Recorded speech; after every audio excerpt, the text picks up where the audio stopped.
Model ও উপস্থাপিকা জাহরা মিতু এখন নায়িকা। ভুলে ভুলে জীবন হইল কালা। এই নায়িকাকে নিয়ে নাকি দুই ক্রিকেটারের মাঝে দ্বন্দ্ব শুরু হয়েছে। প্রশ্ন উঠেছে, মিতু তুমি কার? নায়িকাকে পেতে নাকি দুই ক্রিকেটারই মরিয়া, এমন কথাও বাতাসে ভাসছে। সম্প্রতি ওবায়দুল কাদেরকে নাকি ঘুম পাড়াতেন চিত্রনায়িকা জাহরা মিতু, এমন খবর প্রকাশিত হয় বেশ কয়েকটি গণমাধ্যমে। যদিও এই গুঞ্জন অস্বীকার করে হাস্যকর বলে মন্তব্য করেছেন জাহরা মিতু। নতুন খবর হলো, এবার দুই ক্রিকেটারের সঙ্গে প্রেমের সম্পর্কে রয়েছেন মিতু।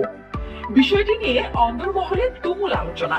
জানা গেছে, বাংলাদেশ জাতীয় দলের ক্রিকেটার নাজমুল হোসেন শান্ত ও তাওহিদ হৃদয়ের সঙ্গে প্রেমের সম্পর্কে জড়িয়েছেন এই নায়িকা। মিতুর অভিনীত জয় বাংলা ও শত্রু নামে সিনেমা দুটি মুক্তি পেয়েছে। এই নায়িকা কলকাতার দেবের বিপরীতে কমান্ড ও শাকিব খানের আগুন সিনেমায় জুটি বাঁধেন, কিন্তু দুটি সিনেমার শুটিং এখনো বাকি। আদৌ এই দুটি সিনেমার শুটিং শেষ হবে কিনা তা নিয়েও সংশয় রয়েছে। এমন একটি সময়ে মিতুর ক্রিকেটারের সঙ্গে প্রেম নিয়ে নতুন গুঞ্জন চালু হয়েছে।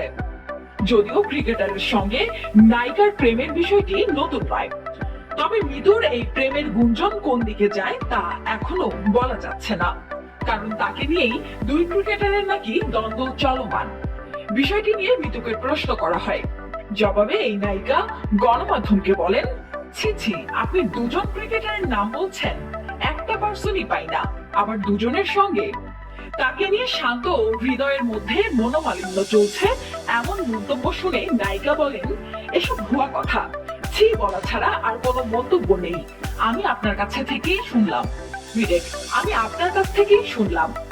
এছাড়া মেসেঞ্জারে নায়িকা বলেন, শান্ত একজন বিবাহিত ছেলে, এই গুঞ্জনের এক কানিও সত্য নয়, এগুলা ভুয়া খবর। শান্ত ও হৃদয়ের মধ্যকার মারামারির কথা শুনে আমি তো সারপ্রাইজড।